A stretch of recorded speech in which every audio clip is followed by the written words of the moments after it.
CISO and lead consultant at Felsway Group. Today, I'm going to go over session 1 of our ControlMap session program.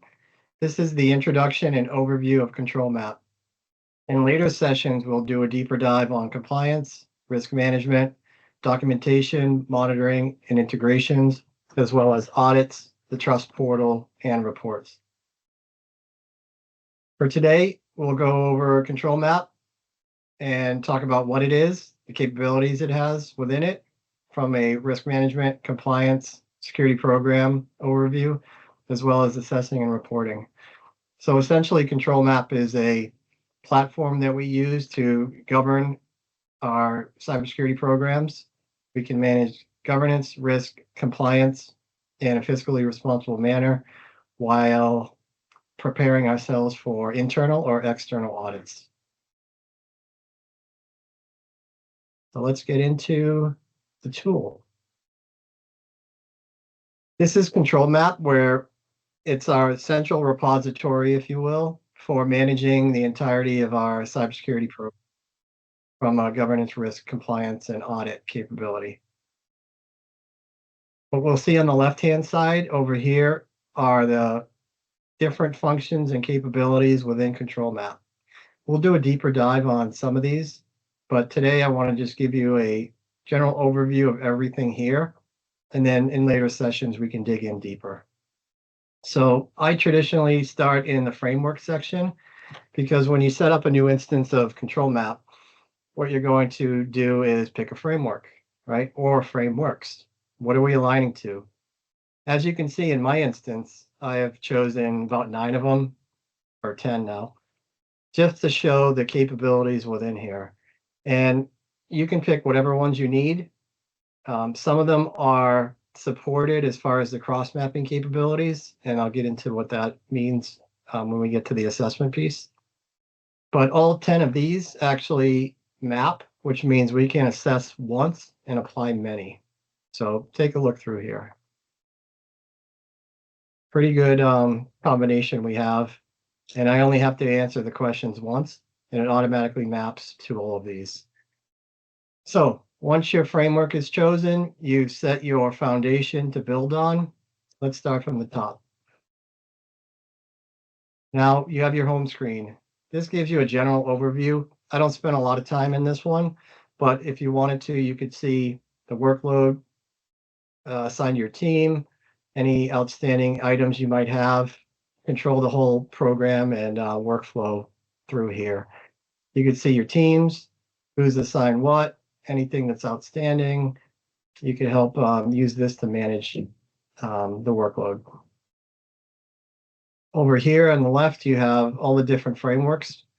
You could cycle through it here. Again, I'll show you where I actually do it, but this is one avenue that you could use to actually go through, get a quick overview of where you are, move on to the next one, quick overview, so on and so forth. And you could see it's got your evidence, policies, procedures, governance docs, shows you where you are as far as satisfying the requirements needed for this framework. All right, system information. What I like to do at the beginning when I set up a tenant is make sure I populate all of the information in here. And the reason being is that this will show up in your reports. So set it up once, apply many. We've got the organization. You can put your logo in there. You could assign different people to different roles within your organization. And you could define the information system that you're assessing. Most companies assess across the board, but in CMMC or other frameworks, you might just be assessing a particular system. You can do that if you want. If you do, you can put the details in here, and you can go further and put the impact as far as confidentiality, integrity, and availability to that system should something go wrong. Now the assessing piece, this is the area where most of our clients come through, the compliance bucket, if you will. And this is where the work begins. So what we've done is we've put in the frameworks that we're aligning to. And what ControlMap does is it takes all of those frameworks and comes up with what they call a common assessment. The common assessment is geared to align to all the frameworks that you've selected, right? So they've designed this framework with these buckets, if you will, and questions that you answer once, and then it'll apply to all of the supported frameworks in question. So this way you don't have to go through ISO by itself, and then this cybersecurity framework by itself, GDPR by itself. No, you just go through the common assessment and let it do its mapping to all of the frameworks. The caveat here is that they need to be supported. So there are a list of supported frameworks here. If you have one outside of that, not a big deal. It's just a little more work. But if you have your selected frameworks and they're already here, it's going to be a tremendous load off of your assessing team. So take a look through all of the different frameworks that are capable right now for cross-mapping capability. And it's quite a lot, and it keeps growing. So this one's new, NIST AI 171 revision 3. That's new. So these bottom three here, brand new to me. So this is continually growing. If GDPR is on your radar, they're starting to work on that one. They're probably a quarter of the way through. And you can see that here. There's 40 of them that map so far. All right. So going back down, we've already touched on frameworks. We already have them. If you decide later on you want to add another one, go for it. You just add a new framework. These are the ones I've already selected. And these are all the available ones.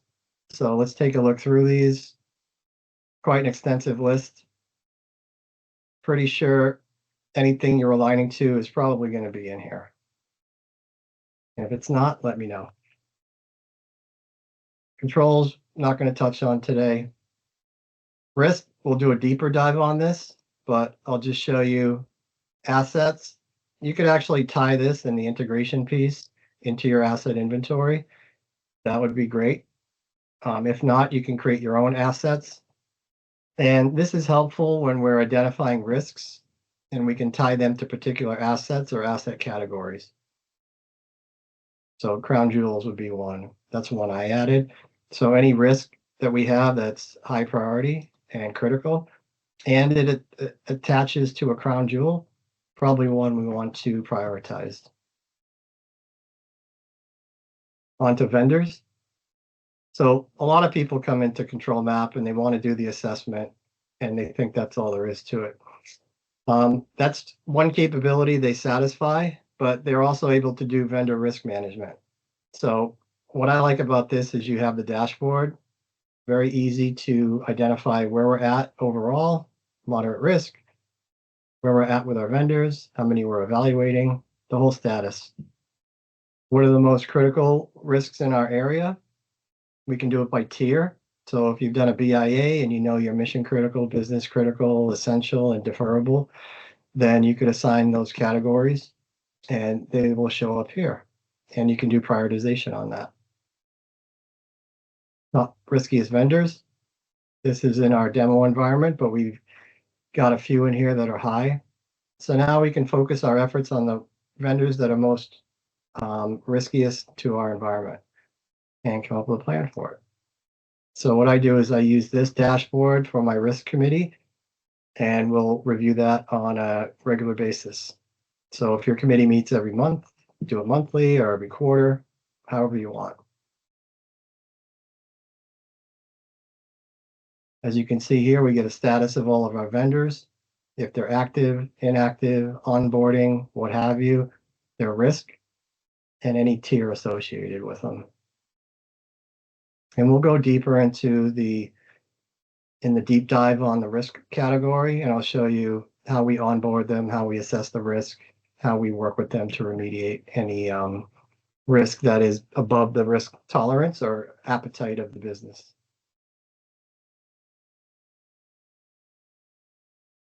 Similar to vendor, we have another dashboard for the risks, the risk register. And I really love this again. We have the overall, we can see where we are, status, risk breakdown from severe all the way to low, map of our inherent, current, or target states. So if we went to current, we've got one here, probably one we want to address. Our action plan breakdown, some of these, as we assess the risks, we either accept them, reduce them, transfer, whatever you pick. You'll get a breakdown of what you've chosen here. You can assign categories to the risks, so you might get an idea of where your most critical bucket is and where you might have areas for improvement. Top risks, I love this because you can easily identify your current risks that are the most critical and start tackling those first. So very good for risk prioritization. We get trends over time, which is really good. You probably want to see that as you're evaluating over time, that's going down. That means you're making progress and you're tackling your most critical risks. And the snapshot is after we've done an assessment of all of our risks, we'll take a snapshot of that, a point in time. And again, we'll do that in another year, right? And see if we're making progress on tackling our risks. Where do we get the risks from? They have pre-populated risk sets based on the most critical risks that most companies face. So ControlMap has access to hundreds of thousands of clients and data, and they're able to identify the most critical risks are common to all environments. That would be this bucket here, common risks. We can just import them. We can view them. So there's 29 common. You have cloud risks. So if you're in a cloud environment, you can import these. If you're a development shop, you do have developers, we can import these. Up and coming become common over time, but new ones, new risks that come up are going to populate in here, add it to the register. And then you have a pretty comprehensive SCF risk catalog, which has another 35 that you can add. I usually start with the common and up and coming because that's enough to get your risk register going and tackling the most critical. And then we can include cloud risks and your developers into the environment once we've established where we are, got a point in time, and become more familiar with working in the risk register.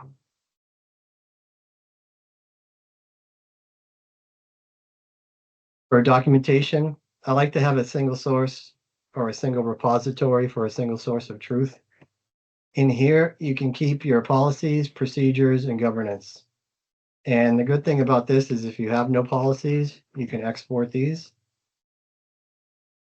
And you can export them in one document or each policy on its own. Now, what I like about this is that you have a comprehensive policy deck for the frameworks that you have selected that is mapped to the controls and objectives within those frameworks. So for instance, the access management, this satisfies PCI, CIS, NIST, PCI, ISO 27001.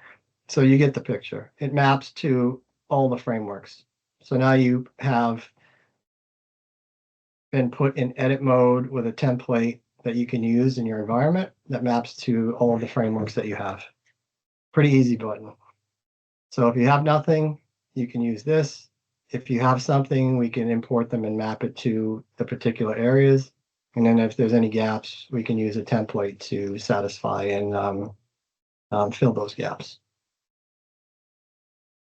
Same thing with procedures. So these would be all of the procedures aligning to all 11 frameworks I have. Now you can upload your own. So you can add your own procedure. Like this is completely customizable for you. So we can adapt to your situation and we can supplement and fill in any gaps that you might have. Same thing with governance. These are the recommended governance documents that we have. They align to numerous frameworks. So if you don't have them, we get them. And if you want to upload something like I did here with the WISP, you just upload it. Onto monitoring. Monitoring section is really good for if you're going to be audited.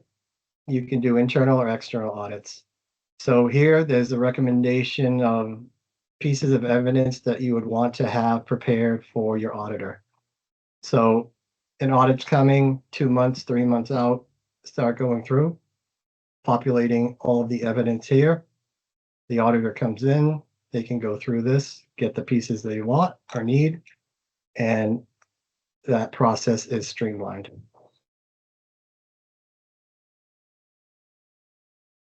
Evidence collection, we can actually do this automatically too. So we'll get to this in the integrations piece. But you can connect and integrate to some of the systems that you already have in place and potentially get that automated compliance in real time.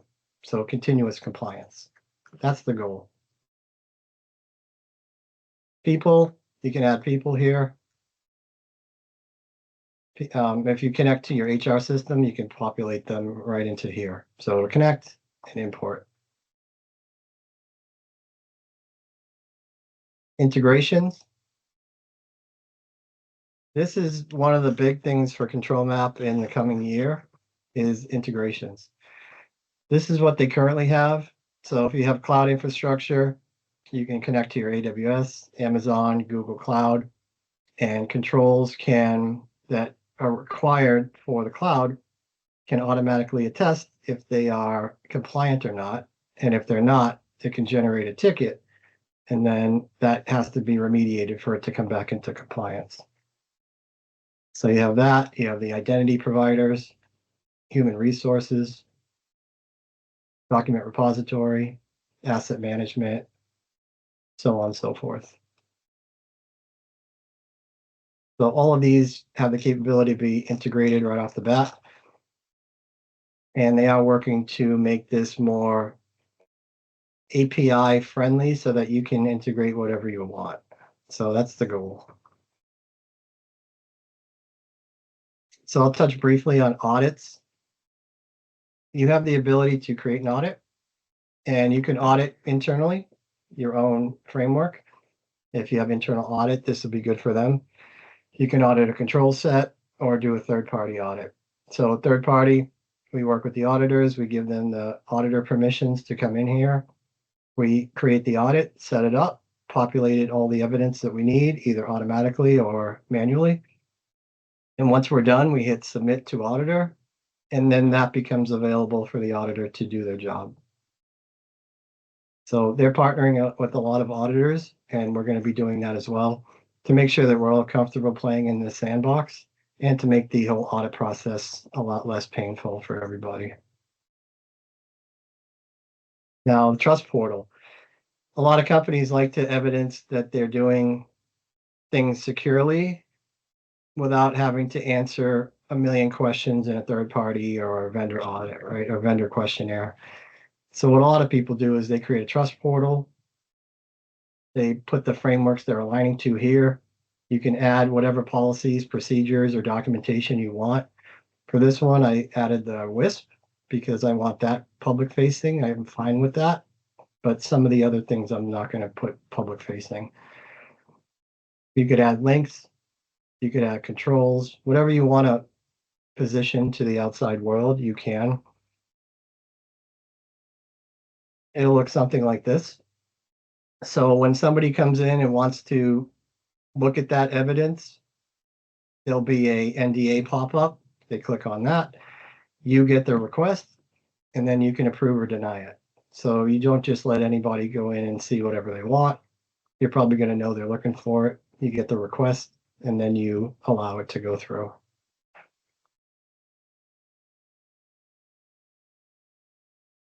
And then finally, reports. There's a wealth of information you can get reporting wise. When we do our assessing, we focus on two main ones, the plan of action and milestones. This comes out of the assessment. Anything that you